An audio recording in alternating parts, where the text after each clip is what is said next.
Perfecto, chicos, aquí tenemos el esquemático de nuestro emulador de instrumentos en el que tenemos tres partes: los divisores de voltaje, los interruptores en cascada de selección y la fuente de corriente constante, siendo esta última la parte principal. Bien, entonces si nos damos cuenta, aquí tenemos un pequeñito arreglo con op-amp de una fuente de corriente constante bastante básica, en la que técnicamente tenemos un op-amp con realimentación negativa, una resistencia shunt de 10 ohmios, el op-amp controlando un transistor que será el que nos permitirá controlar la corriente que cruza por este loop.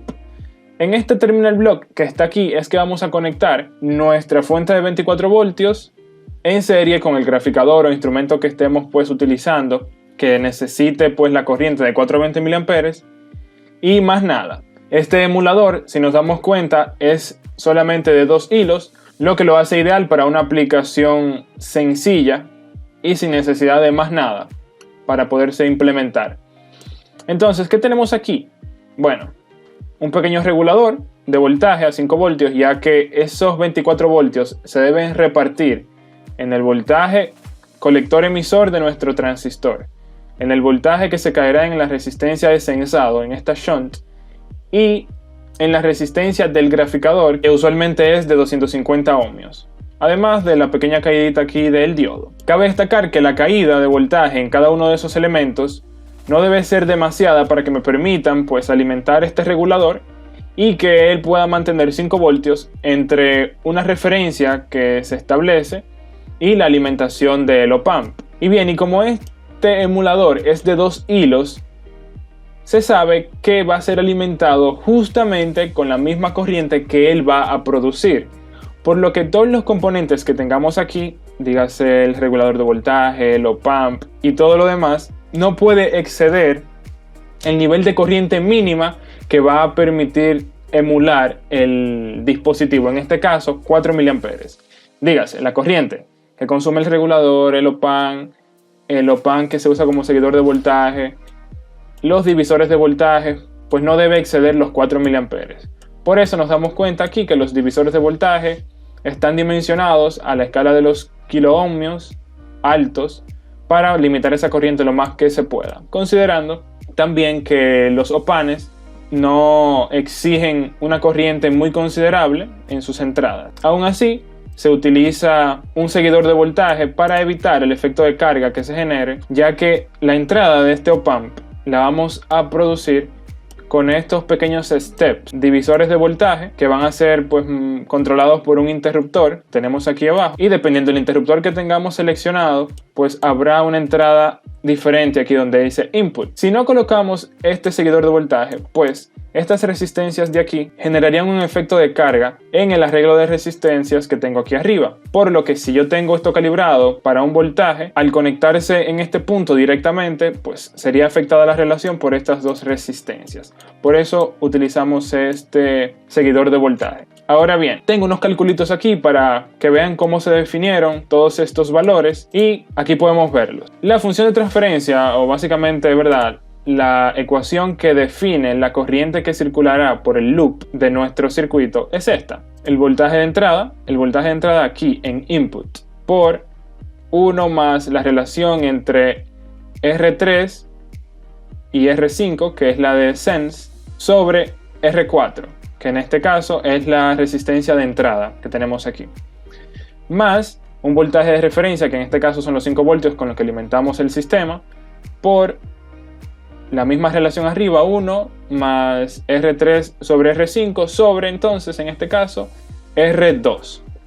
Bien, teniendo eso pendiente, podemos comenzar a despejar las corrientes que necesitamos. Pero antes debemos asumir un par de cosas. Lo primero es que la relación entre R3 y R5 la podemos asumir. Y esta debe ser mayor a 100. Así la ponemos en este caso, la igualamos a 200. Y para poder despejar de esta ecuación un valor, en este caso R2, vamos a hacer el valor de entrada del voltaje 0. Siendo esto 0, se me va este término completo, quedándome que la corriente del loop va a ser igual a los 5 voltios por esta expresión, teniendo yo ya R3 sobre R5 definido como 200. Teniendo eso pendiente, pues mi R2 me da un valor de 264.5 kilos ohmios, que comercialmente la podemos encontrar a 267 kilos ohmios de 1%, y asumimos a R4 de 46.4 kilos ohmios, ¿verdad? También asumida. Esa será la resistencia de entrada. Una relación de resistencias que asumimos como 200 de R3 y R5, ¿cuáles pueden ser? Bueno, sabemos que Rsense debe ser bien pequeña porque a través de ella va a cruzar toda la corriente del loop, casi toda la corriente del loop. Por lo que, aquí decimos, ¿verdad? Debe ser mayor a 100, vamos a igualarla a 200, la relación. ¿Y qué resistencia, en este caso es R3? ¿Qué resistencia en R3 sobre la de R5 me da 200? Pues bueno, 2 kilo ohmios en R3 y R5, 10 ohmios.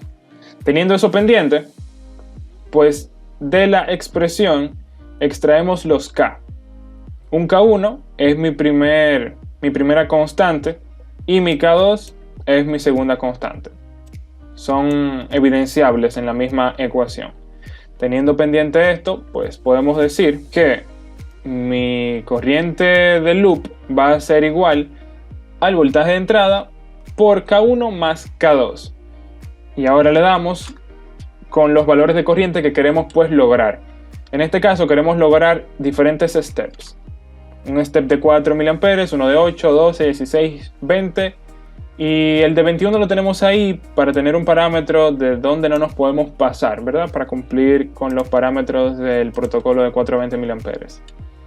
Entonces, asumiendo la corriente como 4 mA, no sé quién es Bin, pero yo tengo K1 y K2, pues despejo mi Bin.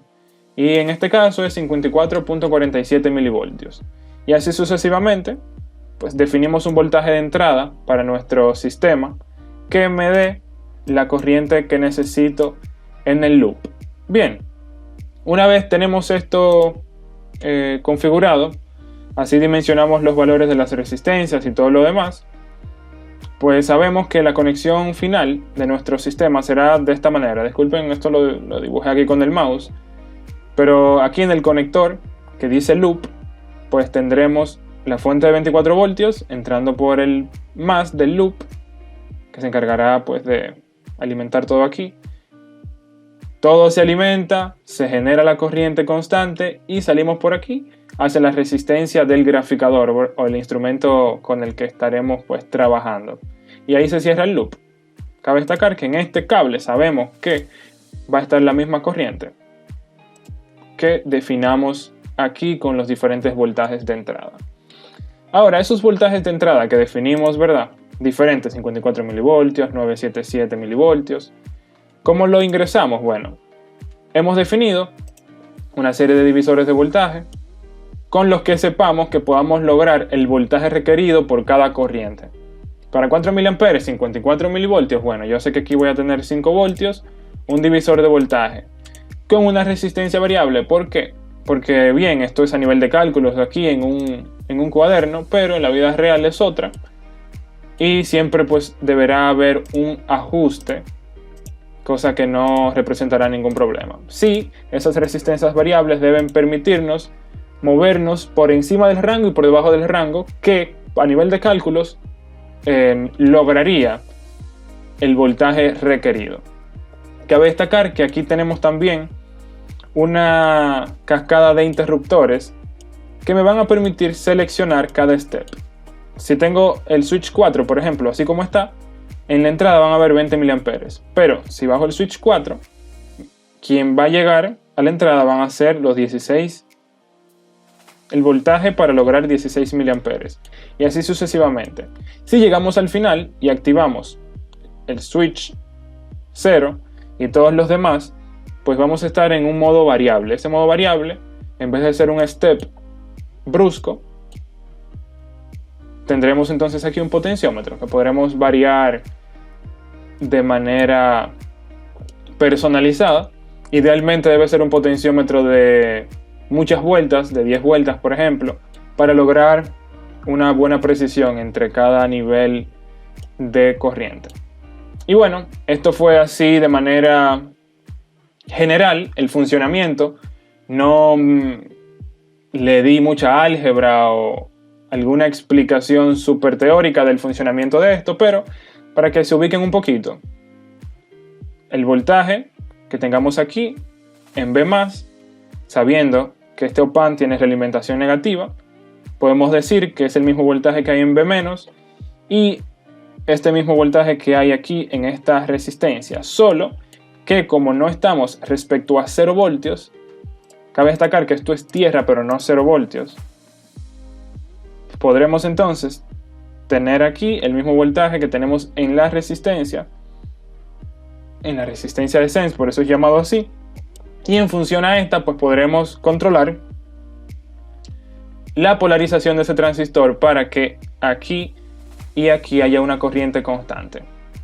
Dígase que si yo mantengo constante el voltaje en esta resistencia, sabemos que la corriente es voltaje sobre resistencia, entonces si aquí tengo 54 milivoltios sobre 10, pues ya tendré una corriente obligada a través de esta resistencia. Sabiendo nosotros que con un transistor con un beta considerable de 100, 200, pues tendremos una corriente de colector muy similar, por no decir igualita, que la del emisor.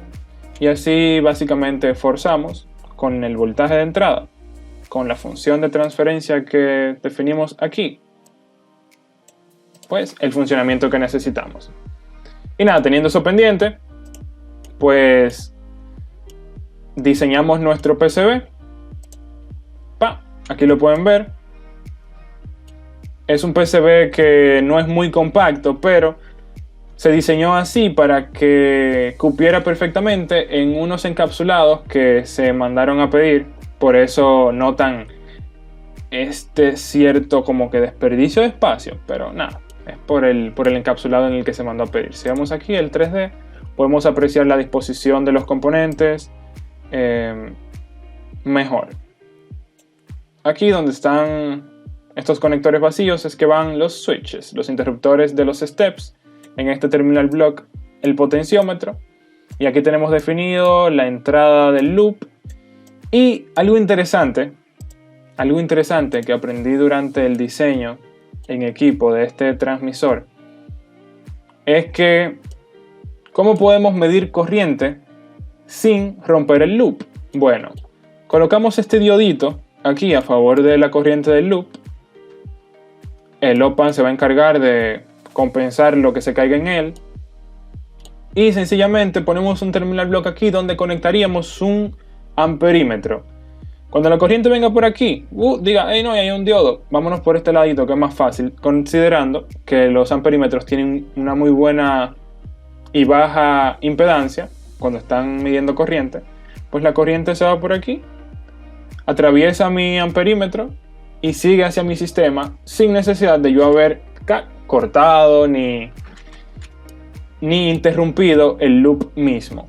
Y eso lo veremos cuando estaremos pues probándolo físicamente en el laboratorio. Así que nada, vamos a ver cómo quedó esto montado en la cajita y cómo lo probamos.